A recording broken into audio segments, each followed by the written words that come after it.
ओं वक्रतुंड महाकाय सूर्यकोटि समप्रभ निर्विघ्न कुरु मे देव सर्वकार्यसु सर्वदा।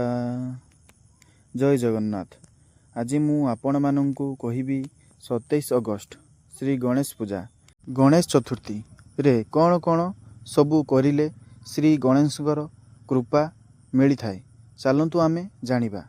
प्रथमे निज गृह को बासस्थान को बासभवन को गंगा पानी किछि गोबर पानी छिंचंतु एवं निजे शुद्ध होई निज गृह को माटीर श्री गणेशଙ୍କର मूर्ति आणंतु। श्री गणेशଙ୍କର फूल चंदन देई सजई दियंतु एवं 21 बुंदी लड्डू श्री गणेश को अर्पण करंतु।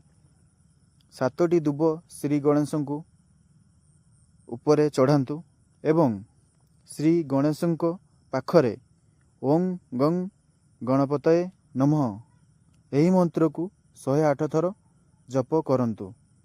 यह करिले श्री गणेशଙ୍କର कृपा आसी थाए एवं मिली भी थाए।